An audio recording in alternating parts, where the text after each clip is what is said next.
Ro- Rosie Whitehouse. We're very fortunate to having Rosie. She's actually speaking to us from Italy. She's in Italy where she's working at the moment. She's written a book, The People on the Beach, Journeys to Freedom After the Holocaust. Now, Rosie is a journalist specialising in Jewish life after the Holocaust. She writes for BBC Online, The Observer, The Independent, Tablet Magazine, The Jewish Chronicle, Haaretz, and others. She's a graduate of the London School of Economics, and she's a historical advisor at the Vienna-based Centropa, a Jewish history institute. And tonight, she's going to engage in conversation with Tony Swave. Now, Tony, as most of you know, is the chairman of the BBUK Bureau of International Affairs. So I'm going to hand things over to you, Tony. But just to say that if you do have questions that you would like to ask Rosie, please could you put them in the chat box so that Tony can look at them and ask them directly to Rosie. So over to you, Tony. Thank you, Alan. Good evening, Rosie. I was going to say, it's fortunate, perhaps for you, that you're in Italy. I agreed you're in the north of Italy at the moment, as you told me, near one of the locations that you've been writing about. But if you're a very keen football fan, at least you're close to Rome.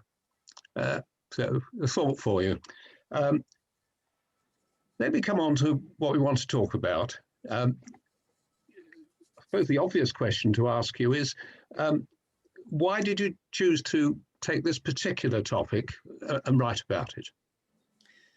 Well, firstly, good evening to everybody from Italy. And the reason I discovered this story is that, as you mentioned, I'm in northern Italy.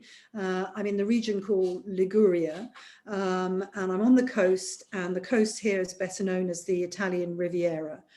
And fortunately for me, one of my other hats when I'm not being a historical advisor is that I'm actually a travel writer, and I'm lucky enough to have this as my patch. And I'm the author of the Brat Guide to Liguria. And I was writing the initial version of this book when I stumbled across a newspaper cutting about a secret boat that came to the tiny port of Vado, which is just across the bay from where I am now, in the middle of the night in June 1946. And on the beach, waiting for this boat to arrive, were 1,300 Holocaust survivors. And they stole away in the middle of the night to try to smash through the Royal Naval blockade of Palestine. Now, I thought this was a totally extraordinary story. And so first, I thought, well, I'll just click about online and find out what's been written about this. Of course, it sounded so extraordinary. I imagine there must be many, many books about it. But I was completely wrong. So I got in my car and I went down to the beach in Vado, where I met a fisherman, elderly gentleman who remembered the boat leaving. And he described to me the survivors with their gaunt faces. And I thought when I drove back that it would be very easy to find out about this story, and I would write a little box for my guidebook. Little did I know that I would have to read hundreds and hundreds and hundreds of books. I would have to write the answer myself, and I would travel thousands of miles in my car to find the story. Now, the reason that I wrote this story is that I'm a journalist, and the moment I realized that nobody else had heard about this story, I knew I was onto a winner. Although I have to say there were moments when I was researching the book that I thought I'd completely gone mad, because it was such a fantastic story. I couldn't believe that that nobody had discovered it in the last 75 years. I mean, you obviously, I've read the book, so at least I know how much work you put into it. There's an awful lot of research gone into it to try and find out who these people were and whether some of them are still alive because of the, the age, the time gap. Can you tell us a bit about that? Well, firstly, for people who are listening in who haven't read the book centres on an illegal immigrant ship, the Josiah Wedgwood, and it sailed from New York and came here to the Italian Riviera, and as I said, then set sail for Haifa. It's a little known boat. It's not famous like the Exodus, but it was actually a very important boat because it was the biggest illegal immigrant ship that Ali Abed had put to sea at this point. And it really frightened the British. And after it arrived in Haifa, they decided that they would intern anybody else who tried to smash through the Royal Naval blockade on the island of Cyprus. So the boat did have a historic impact. I came across this and I realized that this was a human story. This was not necessarily a story. I mean, obviously I write about the boat. It was about the people. And I wanted to know why these people had come all the way to the Riviera to catch a boat, because there are plenty of ports, Trieste on the other side of Italy, which are much closer to Eastern Europe, where they could have caught this boat. How did they know that it was arriving in the middle of the night? Who had helped them and paid them to come here? There were a million questions, but I also had instinctive feeling that there were going to be a myriad of answers. And it wasn't by accident that I called this book The People on the Beach. The moment I discovered the story, I realized it was a story of the people. I could have called it The Jews on the Beach, but that would have totally missed the point, because there's such a wide variety of people and they came from such a wide variety of backgrounds, although there were certain common threads which were very important.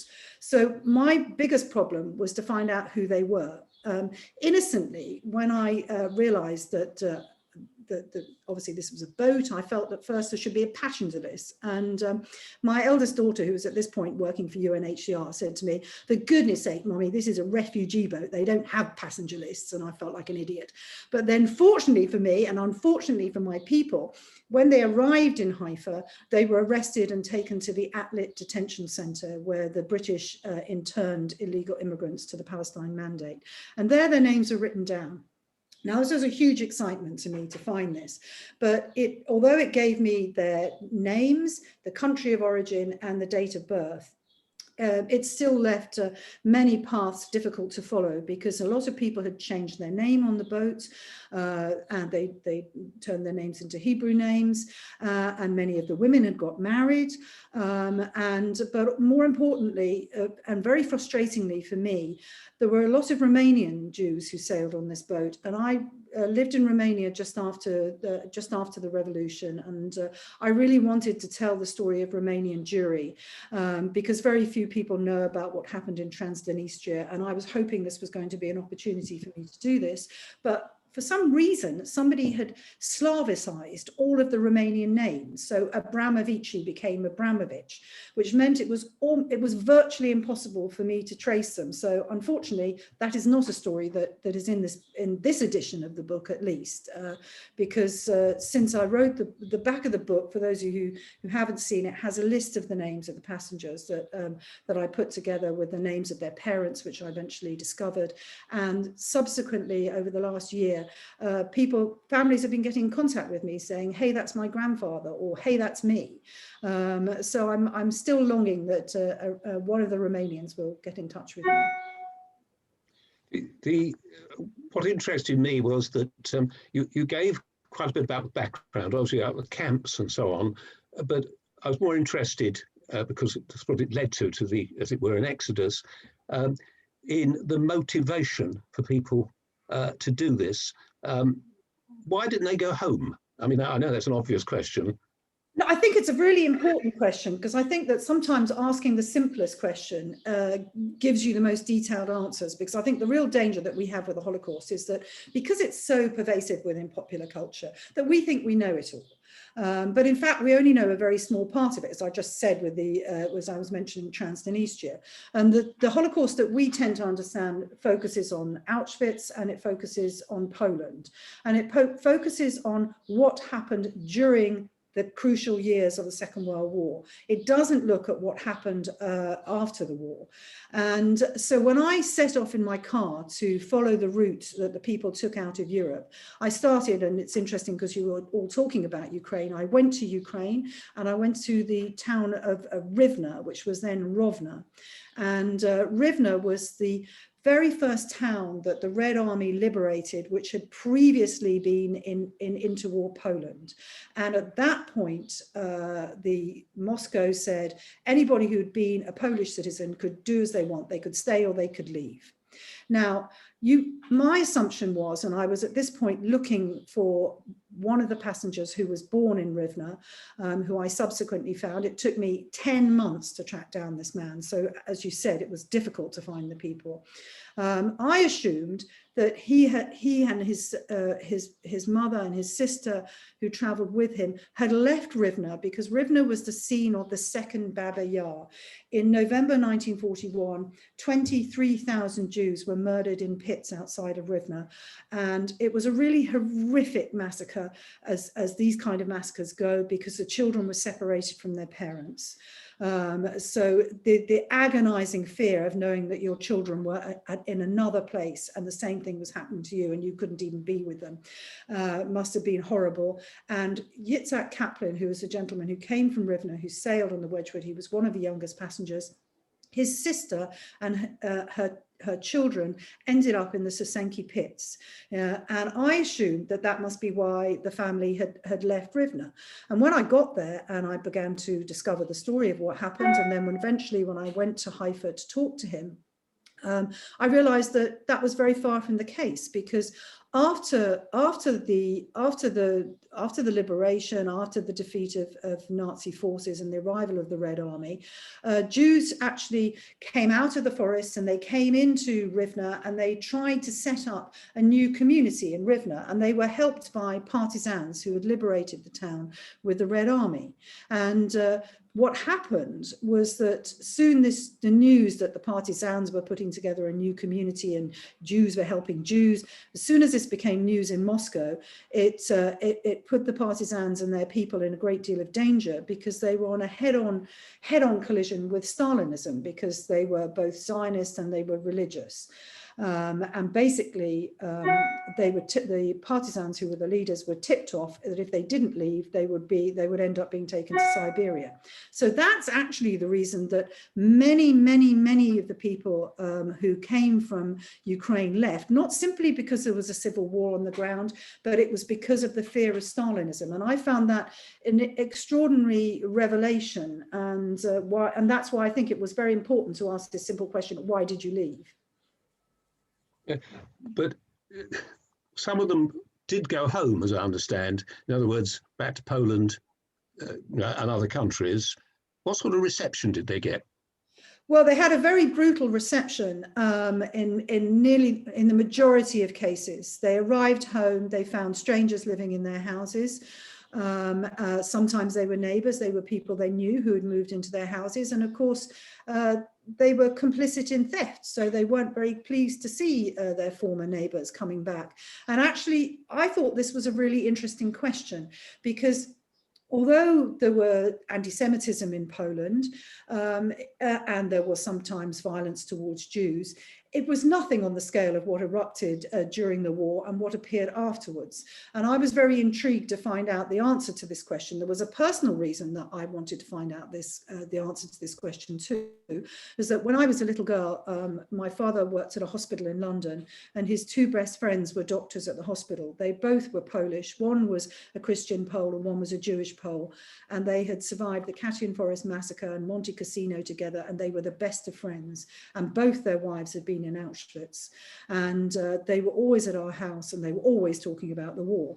And I couldn't understand what had gone wrong, whereas in the pre-war situation, that kind of friendship could have developed. But in the post-war situation, when survivors returned home to their homes in Poland, they were greeted sometimes with violence, with death threats, and with aggression. And one of the things that I think is really interesting, and I think that we fail to understand, is that Poland was completely devastated. It was the center of a devastating war zone in which the elite in Poland were totally removed. I mean, these two gentlemen that I was just talking about, they were doctors, they were member of the elite, but they were removed from the scene and taken to Soviet camps. They were no longer there. The Germans came in and shot teachers and doctors and people who could have influenced the community to say, wait a minute, this is not the way it was before.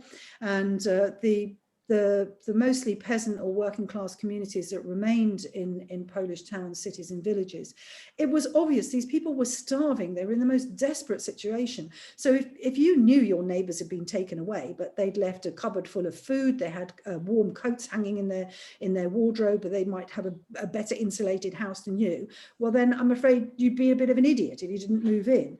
And that's what implicated much of the Polish nation in the Holocaust and made the situation on the ground extremely dangerous afterwards. And I think it's very interesting when you ask this question, who went home and received this kind of reception? It tells you who was sailing on the Wedgwood, because there are no French people on the Wedgwood. There are one or two Italians, and that's because it went from Italy. But on the whole, French and Italian Jews went home, they went back to their houses, and they went back to their jobs, and they got on with their lives. They were not threatened by this kind of violence, which was endemic in former Poland and across some parts of Ukraine and the Carpathian Mountains, for example. I was struck by the fact that some of the partisans that you wrote about were Zionists, but what sort of proportion? Did you get some idea of whether many of the people who eventually got onto the boat were merely looking for somewhere better, or were actually Zionists in the true sense? Yes, well, I was extremely lucky, because there were a lot of partisans on my boat. And at first I thought, that's just luck. And then I realized, of course, it wasn't, because partisans were exactly the kind of people that the Jewish Agency wanted to take to the Palestine Mandate, because they were quite capable of helping them to fight for the new Israeli nation. So you didn't just turn up and go on an Aliyah Bet ship, you were selected, which was also an interesting revelation to me. And out of the group of partisans who sailed on my boat were the henchmen of Abba Kovna, one of the most famous partisans of them all, who was from Vilnius and who fought in the Rudniki forest. Now, Kovna did not sail on my boat because he had gone ahead to the Palestine Mandate because he was hoping to murder 6 million Germans. It was a plot that I write about in the book, because many of his partisan associates from the Rudniki forest were involved in this plot. But Joseph Harmatz, who was the best friend of Abba Kovna, sailed on the Wedgwood. Now, it's very interesting because Joseph Harmatz was a communist. And like many partisans who were communists and many Jews who were communists, they decided that they would not leave, that it was their duty to build a better society. You have to remember that in the interwar period, Jewish politics in Poland in particular represented a rainbow of political views. And a vast majority of the votes went to socialist and communist parties. So when it wasn't surprising that when people came out of the forest, they felt that they wanted to build a better country. They felt that was where the future lay. Now, Harmatz took a job in the Soviet regime in Vilnius, and Abba Kovna left. It was eventually that Harmatz was tipped off that his friendship with him was dangerous. But it was also the fact that all his friends had left, that he decided that he too would go and join them. And I think that this was something that came across to me in enormity in this book, that it was the pull of friendship, that people went in friendship groups because they'd lost their family. It was your friends that began to matter. And one thing you didn't actually mention at the beginning when you were introducing me, I'm actually the historical advisor to the 45 Aid Society, who represent the big friendship group in Britain of Holocaust survivors called the Boys. And I think they illustrate this pull of friendship as so important, and that many of the people who decided to sail on the Wedgwood did so because their friends were doing it. I was struck by what you found out about the Jewish Agency, because they're obviously looking for not just displaced persons, many of whom be older, weaker. They wanted tough, preferably men, I suspect, who could help the new state and fight. Absolutely. Because at first, when I looked at the demographics of who sailed on the boat, went beyond where they came from, which we've already covered, but it was about their age. And firstly, there were no smallish children. There were babies and toddlers who had been born after the war, but there were no young children. And the answer to that is sadly clear, because most of the children were murdered. And they were also not particularly orphaned, very young children were not in an ideal group to take on a boat until they've been cared for and made into a unified group. Because I write about one group like that, the children of Salvino, who didn't sail on the Wedgwood but sailed on subsequent Alliabet boats. But yes, the majority of the people who sailed on the Wedgwood were young, and they were men. Now, obviously, that has to do with the fact that more men survived the Holocaust than women, but it also has to do with the fact that they wanted, the Jewish Agency wanted a fighting force. They also wanted people who had their own particular political beliefs. So you don't see, although there were religious people who sailed on the Wedgwood, they were pretty small in number. And quite frankly, you and I would never have made it onto the Wedgwood. We'd have just festered in a DP camp because we'd be too old. I can appreciate that. Now, take me to the DP camps, because what was interesting about the DP camps, obviously people ended up from one camp, as a prisoner, to another camp as a, internee. And I was particularly struck, because that's what you wrote about the American ones, and the fact that the Americans, who were obviously best placed to assist people, were not all that helpful. Well, firstly, I mean, yes, they weren't that helpful, and we'll come on to that story in a minute, but the actual illegal immigration to Palestine centered on the American occupied sector of Germany, because it was virtually impossible from the British sector, because the British were doing absolutely everything they could to stop illegal immigration to Palestine. It was a policy that started before the war and continued after the war, despite the promises of the Labour government to reform the 1939 White Paper. So if you wanted to go illegally to Palestine, you had to be in the American sector. Now, you're right, initially, the Americans kept the Allied policy of wanting to return displaced persons to their country of origin. That meant that those people who came from each country were gathered together in the barracks in the former concentration camps, which have now become displaced persons camps.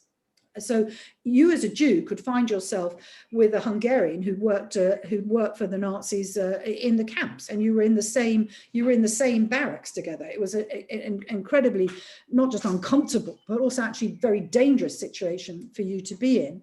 And I discovered this extraordinary story in the American sector of a young 30-year-old rabbi called Abraham Klausner, who arrived in Dachau just after the liberation. He was totally unprepared for what he was going to discover. He was actually rather annoyed that he was posted to Dachau, because he was hoping to be posted to the Far East because he wanted to see some action. And he arrived in Dachau simply with some plastic mezuzahs in his pocket. That's all he'd been given by the aid organizations in New York. And he walked into the barracks, and there one man called out to him, "Do you know my brother? He's a US Army chaplain." And Klausner said, "No, I don't, but I will find him." And then he realized that the really important thing was to recognize the survivors as people, and to get them to write down their names, and to try to get them in contact with other surviving members of their families and relatives. And he's the first person who drew up a proper official list of survivors. It's very interesting, because normally after a war you get lists of dead. After the Holocaust, you get lists of survivors, which have become, I mean, these lists still exist. You can see them at the Arrowson Archives, and in fact, I use them on a day-to-day basis in my work with the 45 Aid Society.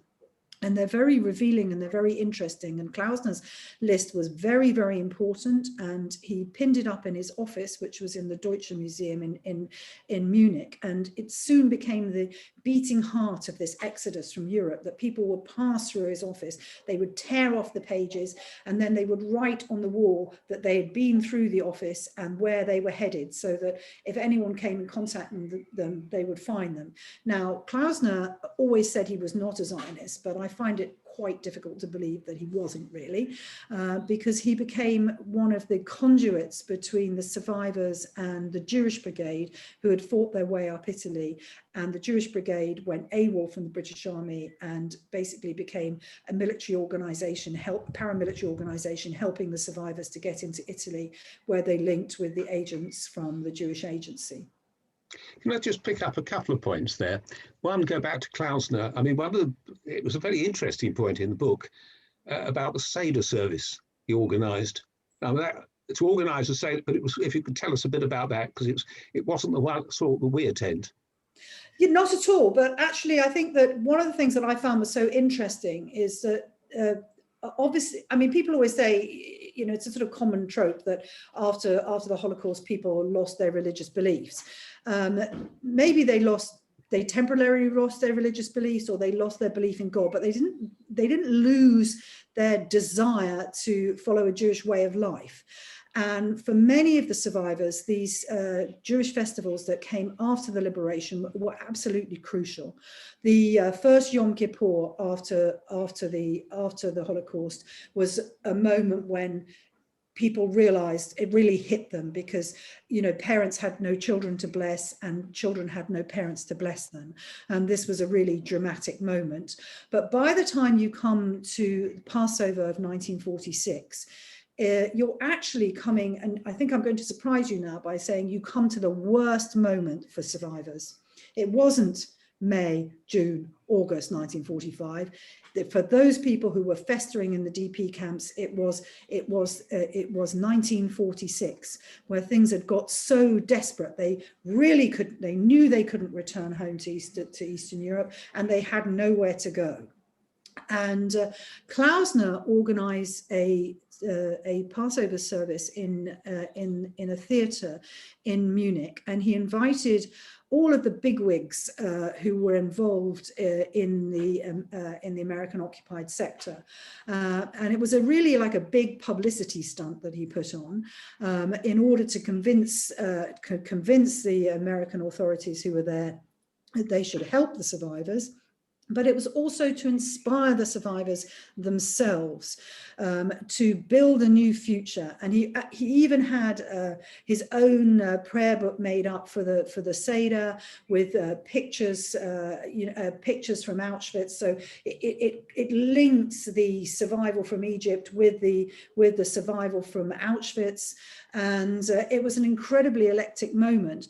But I think there's a much more dramatic Seder story that I tell in the book, which was one that happened on the port side in La Spezia. Now, La Spezia is a port not very far from here, again in Liguria. It was and still is an Italian naval base, and it's on a beautiful bay, which is famous because Lord Byron once swam across it. But in 1946, the British were not doing such positively dramatic things as Lord Byron. They were actually impounded an Alliabet ship, the one which was due to set sail before the Wedgwood. And on that ship, the Holocaust survivors went on hunger strike. This is how desperate they were to leave. And they then threatened to kill themselves, one at dawn every morning. And at this point, fortunately, Harold Lasky was at a conference in Florence, and he interceded with the British government, with the Labour government, to actually let these people leave. And it just so coincided that the British permission that they could leave coincided with the Passover Seder, which they celebrated on the port side in La Spezia, and the local people of La Spezia brought them food and wine with which they could celebrate the Seder. I was struck too, not just on that particular incident, but some of the others, that the Italians, on the whole, were actually quite helpful, positive, and including, perhaps because they want to get rid of people, the police, the Carabinieri, didn't seem to be all that, they backed off. They didn't they weren't, I understand Italy was under the control of the British at the time, rather than the Italians, and presumably they felt that why should they overexert themselves? Is that what happened? Yes, there was a very strong anti-British feeling here, obviously, but I think you have to remember that Italy was not a unified fascist country. there were many people who opposed fascism, even though Jews had supported Mussolini in the early part of his dictatorship. And it was only after the racial laws in 1938 that most Jews were turned away from fascism. And the Italians were, well, they were very Italian, they were così about most of what was going on. And they were very sympathetic to the refugees. They were very sympathetic to their own Jewish population when they returned from deportation. And they organized the Italian Jewish community, who were actually quite similar to the Central British Fund and Leonard Montefiore and the people who we did. I know you've got talk about kinder transport coming up before. The Italians had done, the Jewish community had done a very similar thing before the war. They had helped Jews who were escaping from Austria and from Germany, who were welcomed by Mussolini actually. And so they were well used to helping people in a desperate situation. And the ordinary population helped because, you know, Italy was on the verge of a civil war. And the socialists, who were largely in control of Liguria, which is why these ships sailed from here, were dead against fascism, and because of that, they were very willing to help the Jews and with illegal immigration, and also, I must say, with arms running. And this is actually one of the reasons that this story was forgotten, because of course, once the left had moved on a little bit and had suddenly decided that they were going to adopt the Palestinian cause, it was actually rather embarrassing for them to admit that they had played a crucial role in helping Jews go to Palestine and arming them. Yes, I mean, it's rather the parallel in a different world was that the time of Israel's creation or before, the IRA was in fact tied up the Stern gang. So it's an interesting. Later was very much with the Palestinian terrorists.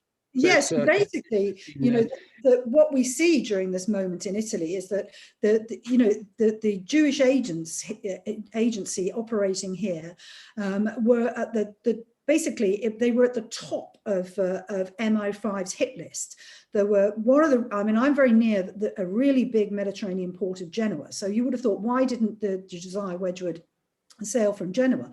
Well, the reason that didn't happen is that the roofs of the old town in Genoa were dotted with MI5 agents who had their binoculars, and they were looking down into the walled port to see what action was going on. And that's why the boat sailed from this very tiny little obscure port of Vado, because it was much safer and it was under socialist control. Take us on a bit, or perhaps before that. Who paid for all this? Is it the refugees? They didn't have any money. Who actually financed the whole exodus? Well, it's quite complicated, but firstly, the first bunch of money comes from the Jewish Brigade. Now, the Jewish Brigade was a British Army unit formed in the Palestine Mandate, who were put into action and fought across North Africa and fought up Italy. And after the liberation of Italy, they were posted by the British to the northeastern corner on the Austrian border, because the British thought they'd be safely out of the way there. Little did they realize that, in fact, they put them in the best place they possibly could. Now, as the Jewish Brigade were fighting up Italy, it was becoming clear what had happened to European Jewry. Many of those people who were in the Jewish Brigade had themselves been born in Eastern Europe, and they were desperate about their families. And the Jewish Brigade sold all of their alcohol rations, all kinds of rations that they were given by the British Army on the black market to raise money. When they decided that they were going to go AWOL from the British Army, they actually used the British Army's blankets, petrol, food, and everything, and drove into Austria to rescue refugees. And I think it's really ironic and funny story that the British are trying to do everything they can to stop these refugees, but in fact it's the Jewish Brigade who's using British Army supplies to feed them and bring them out. So that was the first input of cash. But the American Joint Jewish Defense Committee had been operating obviously in Europe during the interwar period. But there was a very important head of the JDC at this point, Joe Schwartz, And whereas it was JDC policy that Jews should return home and these communities should be supported, Schwartz did not believe that this was possible. And he and a number of other top JDC officials brought money through Switzerland to help to fund events. Money was also channeled through the Jewish Agency, which was raised in America, and the money to outfit the Josiah Wedgwood, which was a Canadian corvette, which had been used in the Battle of the Atlantic, was actually raised by American Jews. Yeah. And we take us on now to. And also, I must add, the other thing we must never forget is that, of course, the Jewish underground in Europe were master forgers, and particularly in France, where Jews survived because they had false papers. And so the production of false papers and the production of false money, which was needed to fund the Jewish underground movement in France, was a crucial part of the forging experience. And also the Nazis themselves had used Jewish forgers in the camps themselves to forge banknotes. Now, the Jews did not stop making false papers and false banknotes. So much of the money that was used to pay for this was actually forgeries. Oh, that's a very interesting point. Now, they got on the boat, they were overcrowded. In a sense, they were lucky because they were interned, and as you pointed out, otherwise they'd ended up in Cyprus, the next lot. So in a sense, the link was broken at that point. What happened to them in Israel, and what was the attitude of the Israelis? I've taken it on a bit.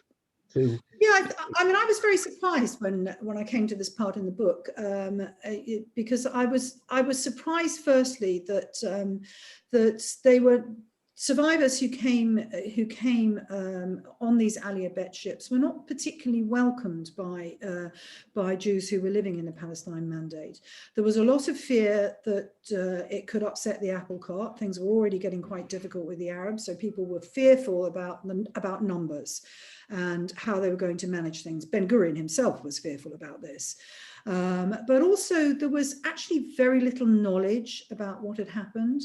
I mean, I think we're used to thinking that you know everything about what's going on in a war zone. And actually, my husband is a foreign correspondent who covers wars. And yes, some wars have been very well reported, like the war in the former Yugoslavia. But if we look at some wars, we can see that they're just totally unreported. And that's the war in Syria and what's going on in Iraq. We have virtually no idea anymore. And what happened in Eastern Europe was very similar. There were no reporters. There were no reporters who could write pieces for Haaretz. So people had no idea about what had actually happened. Now, also, I think it's very important to remember that those Jews who had gone to the Palestine Mandate in the interwar period were rejecting the old ways. They were quite revolutionary. They go, oh, you know, these people, they stayed behind. They're part of this group of people that we rejected. Do we actually really want people who like living in little villages and, you know, and are very religious? There were lots of issues about acceptance because many Jews had rejected this kind of lifestyle. And then, of course, there were the difficulties that the survivors encountered, because obviously maybe some of them had family who had gone, but they themselves really didn't know anything about the Palestine Mandate. And this I find very interesting. I asked all of the survivors I met, I said to them, did anybody warn you that there was a virtual civil war going on the ground? And you have to remember that a key part of preparing people to go on Aliyah Bet was Palestinography. It was something they were taught. It was actually a proper topic.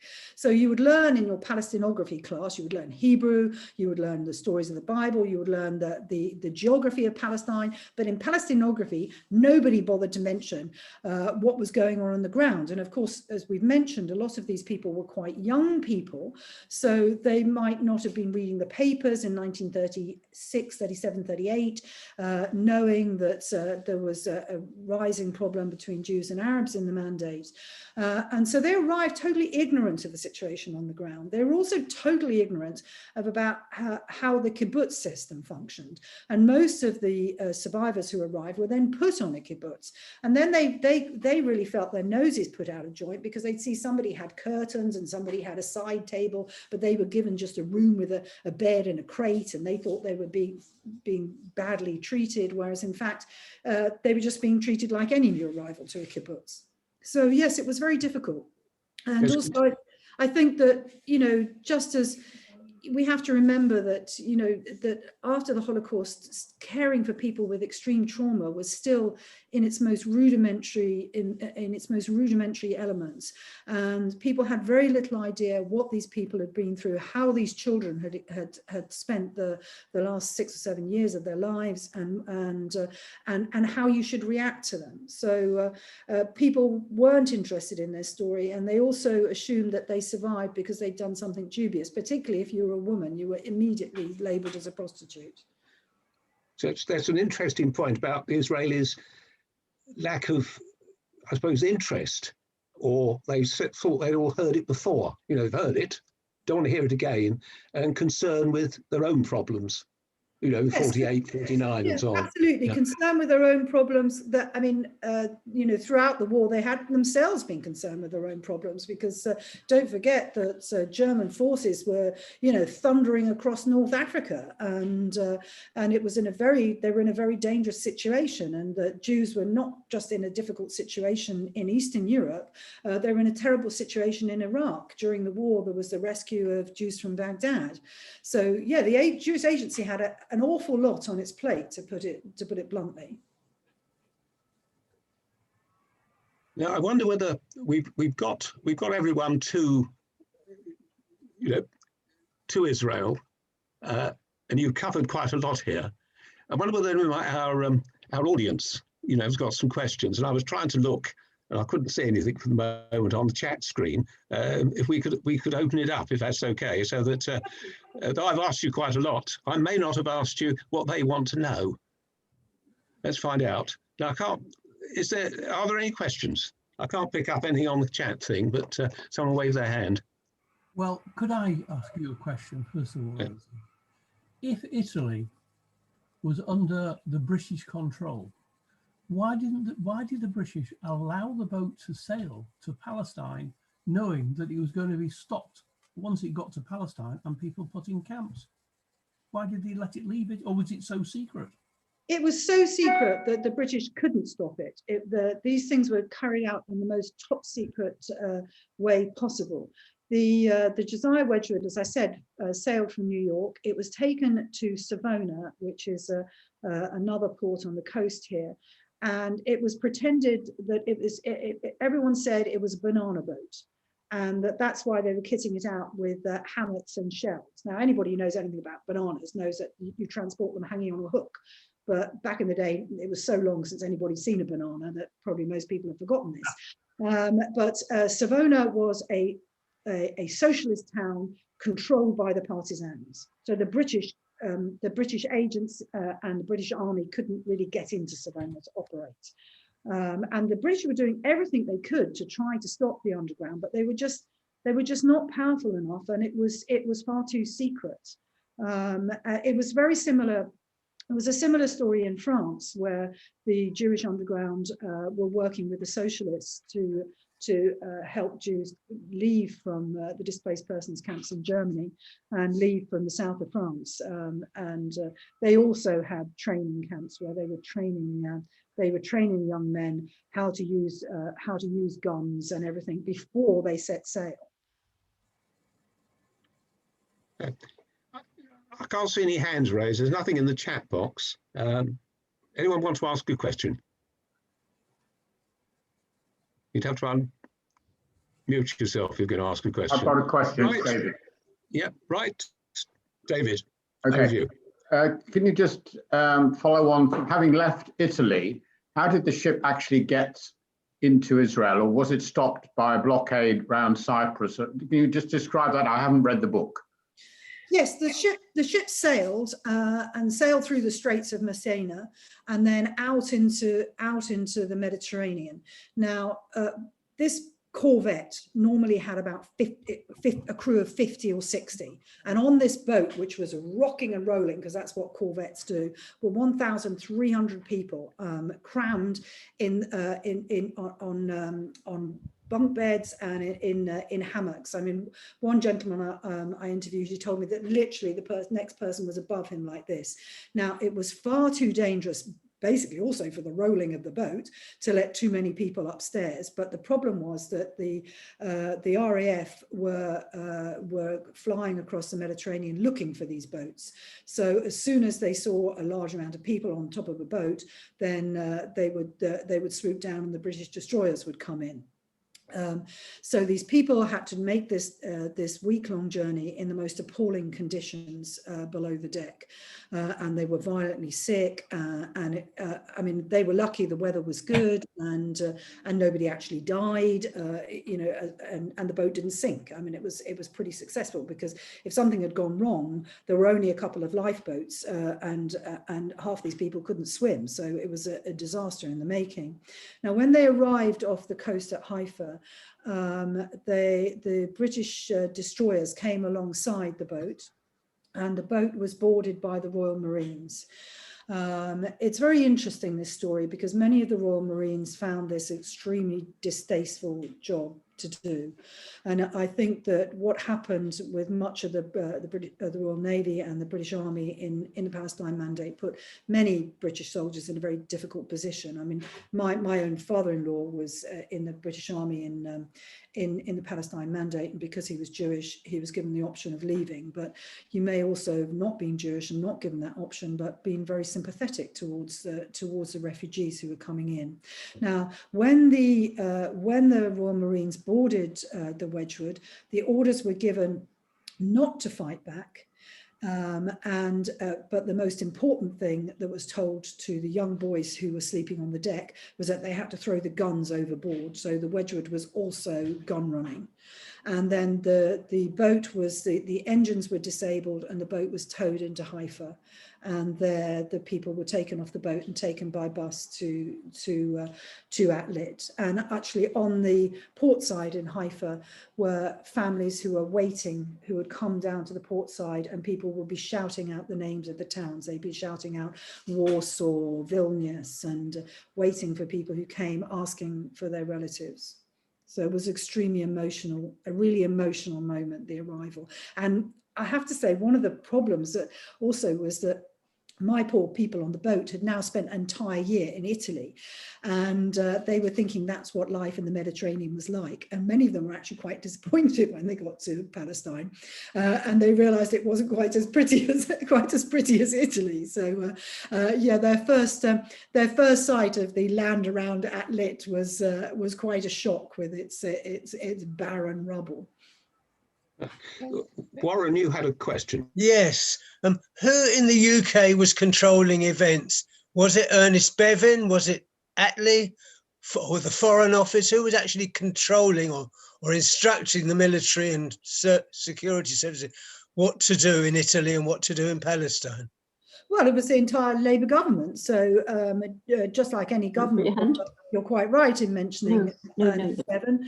There were those people who were responsible for the Foreign Office, and those people who were responsible for the MOD, and those people who were responsible for MI5, who were in charge of this operation. But of course, Clement Attlee was the Prime Minister. So yes, he was in charge of this policy. And I think it's, I mean, one of the things that really struck me when I wrote this book was not only was the story not known in Italy, and it actually isn't particularly well known in Israel, but it's virtually unknown here. I mean, children in school are not taught this aspect of the British Empire story, and I think it's a very dangerous fact that it's not well known in Britain, because it allows the myths to be put about that Britain did everything they could to take Jews to the Palestine Mandate, and they took them on ocean liners. In fact, it's completely untrue, and I think that I hope that we'll come to reassess this as a period. It's complicated, it's difficult for the Jewish community because, of course, many people in Britain were part of this Jewish underground and were training people who were going to go to Palestine to help with Ali Abed and to fight in Ali Abed. Many of the boys who were brought to UK as part of the Holocaust survivors who came after the war volunteered to fight and went illegally to Palestine to fight. So there are quite complicated questions for British Jewry, but I think more important than that is actually to look at the role that Britain played, because one thing is that we gaily just say, oh, there was immigration to Palestine was restricted by the 1939 White Paper. Well, the 1939 White Paper had a dramatic effect in Vienna, where Eichmann and his henchmen were working very hard to get the Jews out of Austria. And when the doors were closed by the British to Palestine, it began to, their policy towards the Jews began to evolve in the first steps that would eventually take it to genocide. So the British do bear quite a lot of responsibility, and I think that we should really point this out in education. Yeah. Roger Katinsky. Roger, if you unmute yourself. Yes, sorry, Tony. Yes, I just wanted to know how long people were kept in the internment camp in Maybe she's going to answer that. and whether they were eventually allowed to stay in Palestine or were they then deported? No, it's a good question, because although it was very dramatic for the survivors when they arrived at Atlit, and if any of you have ever been to Atlit, you'll know exactly what I'm talking about, because wooden watchtowers and barbed wire was the last thing they were expecting that they were going to see when they arrived in their promised land. But in fact, life in Atlit was very difficult because it was Black Saturday. It was the day when the British clamped down on the Jewish underground in Palestine, and so actually Atlit was overflowing with detainees, which made life quite difficult.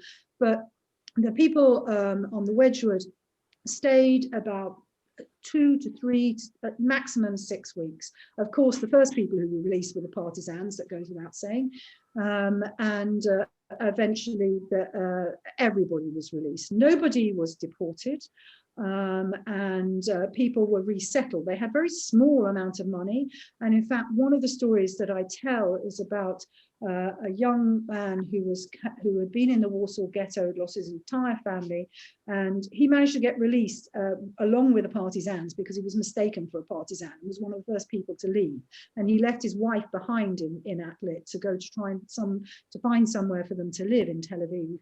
And in his testimony, he said that when he arrived in Tel Aviv and he had no money, he sat down in a cafe and he cried, and it was the worst day of his life. And you think, this man had lived through the Warsaw uprising. This was the worst day of his life. So they didn't really get a great deal of support. And many of the young men were then presented with the fact that they were called up into the army. And a large number of the people on the beach fought in crucial battles at Latran, and a number of them were killed. But I mean, on one hand, we can debate whether they should have been put on the front line, but it was actually in many ways useful for them because they took part in the 1948 war, so they were in a better position than those who came in 1949 who did not have that kudos and integration into Israeli society. Now, I think we ought to be drawing things to a close. Rosalind, I think you had a question. It's actually Michael. It's actually Michael Daniels. Right. Yes, I just wanted to clarify. Weren't the Jews who arrived in Israel, including possibly the Italians from Italy, were they not eventually housed in these mawarot, these sort of displacement camps, pending finding a permanent home? Some people were. There's a variety of things. The people on the Wedgwood were, the younger children were taken to kibbutz. And they were not taken in the groups that they had been living in Italy, which upset a lot of them.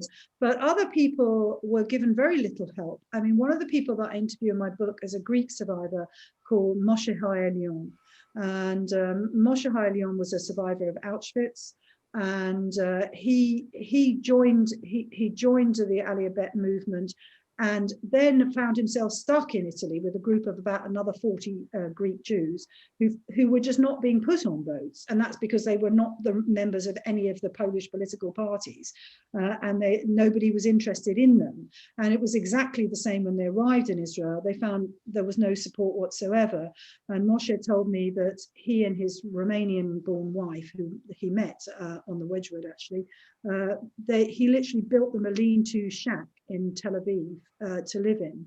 And I mean, he went on to become very successful. He was a soldier in the IDF, and he sat on the board of Yad Vashem for many years. But it's really extraordinary when you think that he started in such a difficult position, and I think he's still quite bitter about it.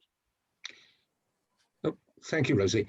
Can we turn to watching time? Alan, would you like to take over now, please? It falls to me to have the pleasure of proposing a vote of thanks. First of all, thank you, Tony, for engaging Rosie in the conversation. But thank you especially, Rosie, for researching this fascinating subject, a story of survival following the Holocaust. And it's made us place ourselves into the mindset of the survivors, especially those who had such a terrible time when they returned home to Poland. So thank you for finding this story and following your journalistic instincts in realizing that it is a good story, and you brought it to our attention, not only of us, but to the whole world, and you brought it into the public arena. The book, I think, was published, a year ago, and is available on Amazon. Am I right, Rosie? That's right. This is the book. Thank you. Well, you've got to put a plug in. So thank you very much for sparing the time while you're in Italy in speaking to us. We've really enjoyed hearing the story today. We look forward to reading the book ourselves and finding out even more about it. So if everyone would like to unmute themselves, I'd like to ask you all to join me in showing our appreciation with a round of applause for Rosie. Thank you very much. Thank you very much, Rosie. Thank you. Thank you very much. Thank you very much, everybody. I look forward to seeing you at the meeting on the 19th. Thank you. Bye. Bye. Thank you and bye. Eve, thank you. Fascinating. Bye, everyone. Bye-bye, everybody.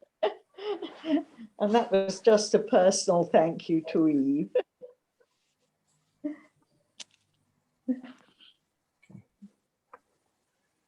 Right.